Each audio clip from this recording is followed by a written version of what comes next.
Los hermanos Karamazov, por Fyodor Dostoyevsky, parte 140.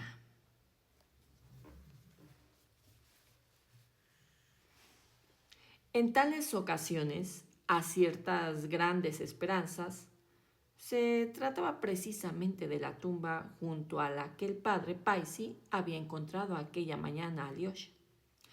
Además de este starets fallecido hacía tiempo, también se preservaba vivo el recuerdo del starets Varsonofi, otro venerable hieromonje y asceta que había muerto en fecha relativamente reciente. Había sido él quien había precedido al padre Tzotzima en el Starchetstvo, y mientras había vivido, todos los peregrinos llegados al monasterio lo tenían abiertamente por un yurodovi. Aseguraba la tradición que ambos habían yacido en su féretro como si aún estuvieran vivos, y habían sido enterrados perfectamente incorruptos, y que incluso sus rostros resplandecían en el ataúd. Hasta había quienes recordaban insistentemente que una fragancia inconfundible se desprendía de sus cuerpos. Pero a pesar de tan poderosos recuerdos, resultaba difícil encontrar la causa inmediata de que, junto al ataúd del starets Tzotzima, se hubiera podido producir un fenómeno tan frívolo, absurdo y pernicioso. Por mi parte, supongo que muy diversas causas vinieron a sumarse, influyendo en el mismo sentido. En otras, por ejemplo, se contaba la inveterada hostilidad al Starchetstvo, visto como una novedad perniciosa que había echado hondas raíces en la mentalidad de numerosos monjes del monasterio. Pero por encima de todo estaba la envidia a la santidad del difunto. Una envidia que había sido tan profunda cuando éste aún vivía que casi estaba prohibido cuestionarla.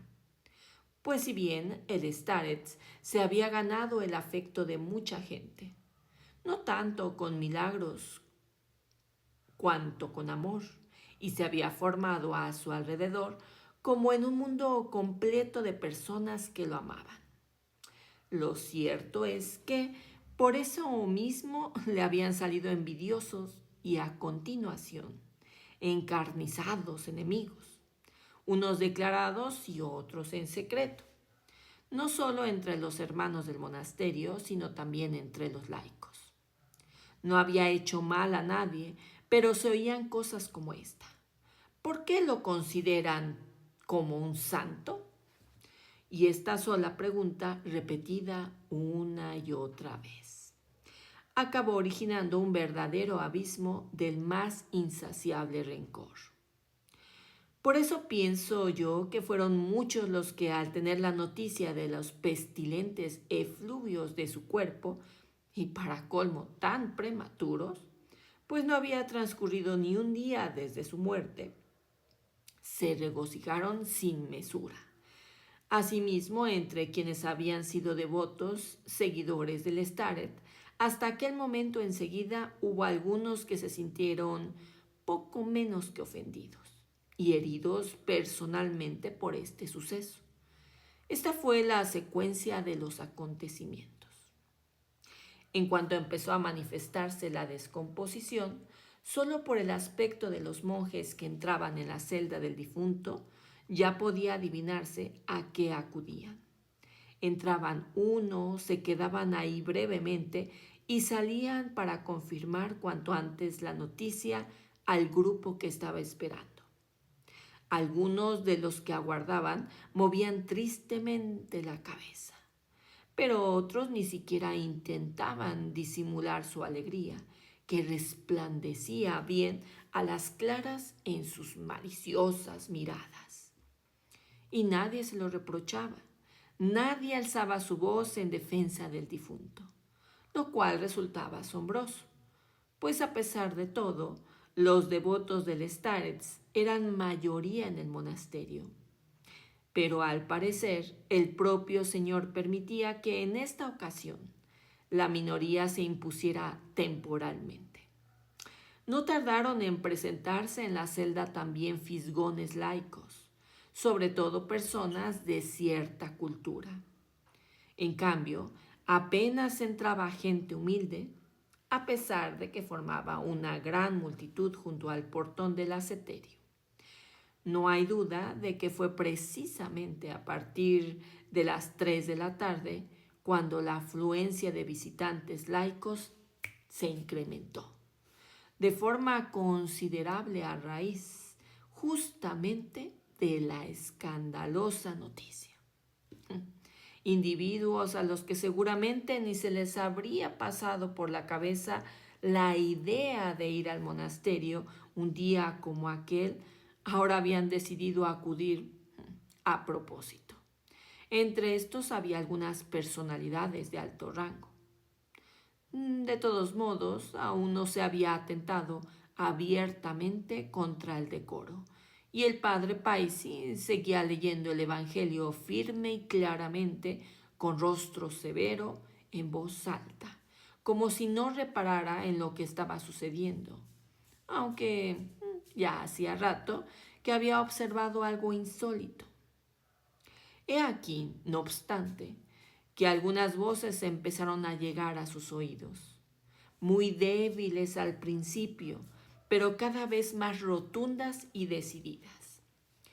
Sin duda no es igual el juicio de Dios que el juicio de los hombres, oyó decir de pronto el padre Paisi.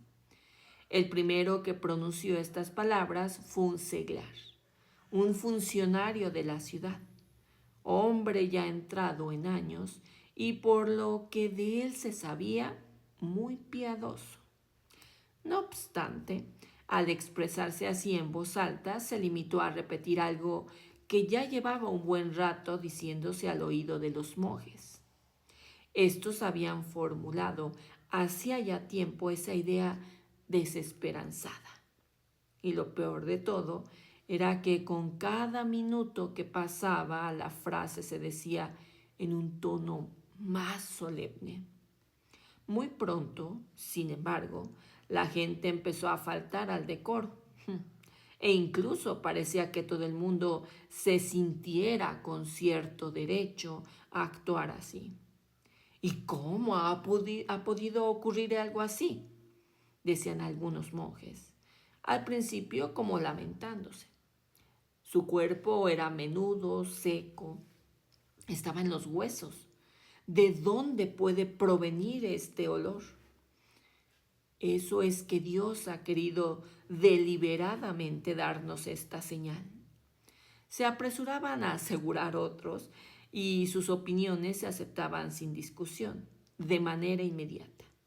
Y a lo dicho se añadía que de haberse tratado de fluvios naturales, como ocurre en el cuerpo de cualquier pecador, el proceso habría comenzado más tarde, sin una celeridad tan palmaria, no antes de que hubiera transcurrido un día completo. Por el contrario, se había adelantado la naturaleza. Por tanto, todo era cosa de Dios y de su voluntad. Era una señal. Este juicio tan contundente resultaba irrefutable. El manso padre hieromonje Losif, el bibliotecario predilecto del difunto, empezó a objetar a algunos de los murmuradores, diciendo que no en todas partes es así, y que no es ningún dogma de la ortodoxia que los cuerpos de los justos no daban corromperse, sino una mera opinión, y que incluso en los países más ortodoxos, en el monte Athos, por ejemplo, no les causa tanto desasosiego el hedor de la descomposición, ni consideran que sea la incorruptibilidad corporal el principal signo para la glorificación de los elegidos, sino el color de sus huesos. Cuando los cuerpos llevan ya muchos años yaciendo en la tierra, y prácticamente se han